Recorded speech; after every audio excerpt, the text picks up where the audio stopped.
സഭാപ്രസംഗി 7-ാം അധ്യായം. നല്ല പേർ സുഗന്ധ തൈലത്തെക്കാളും മരണദിവസം ജനന ദിവസത്തെക്കാളും ഉത്തമം. വിരുന്ന് വീട്ടിൽ പോകുന്നതിനേക്കാൾ വിലാപഭവനത്തിൽ പോകുന്നത് നല്ലത്.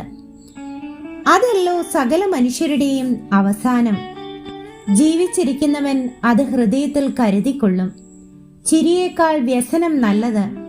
മുഖം വാടിയിരിക്കുമ്പോൾ ഹൃദയം സുഖമായിരിക്കും.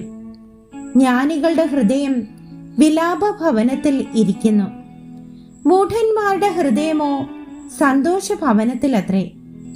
മൂഢന്റെ ഗീതം കേൾക്കുന്നതിനേക്കാൾ ജ്ഞാനിയുടെ ശാസന കേൾക്കുന്നത് മനുഷ്യന് നല്ലത്.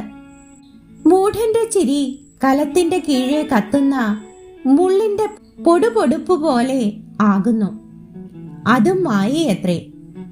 കോഴ ജ്ഞാനിയെ പൊട്ടനാക്കുന്നു, കൈക്കൂലി ഹൃദയത്തെ കെടുത്തു കളയുന്നു.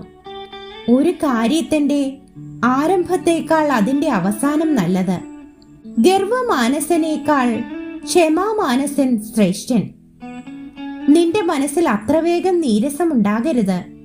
മൂഢന്മാരുടെ മാർവിലല്ലോ നീരസം വസിക്കുന്നത്.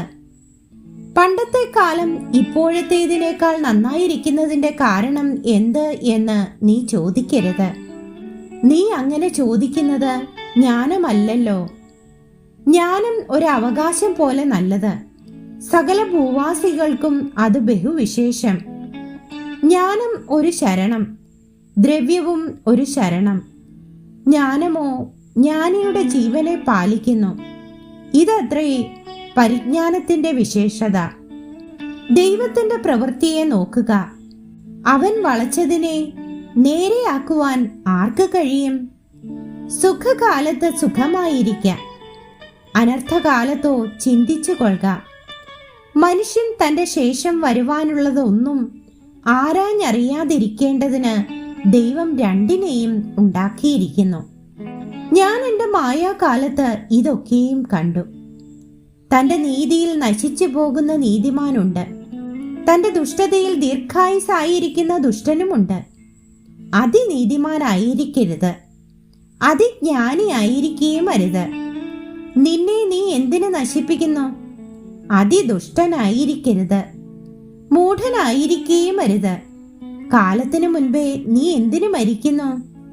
നീ ഇത് പിടിച്ചുകൊണ്ടാൽ കൊള്ളാം, അതിങ്കൽ നിന്ന് നിന്റെ കൈ വലിച്ചു കളയരുത്.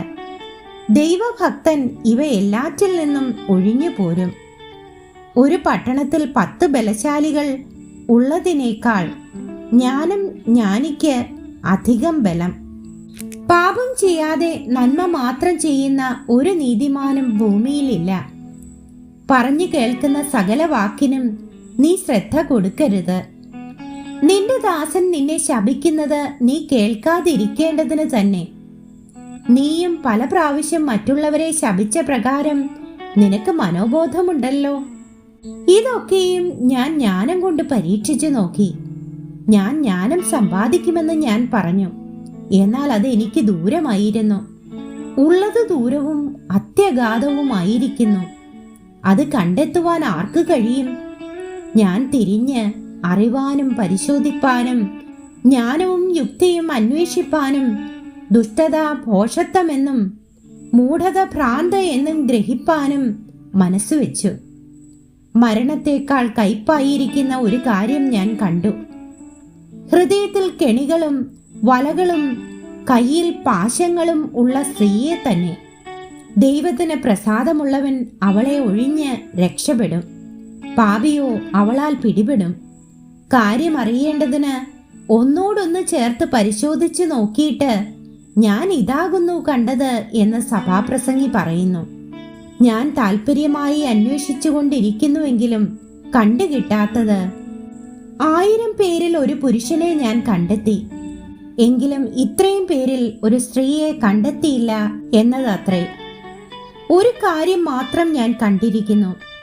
ദൈവം മനുഷ്യനെ നേരുള്ളവനായി സൃഷ്ടിച്ചു, അവരോ അനേകം സൂത്രങ്ങളെ അന്വേഷിച്ചു വരുന്നു.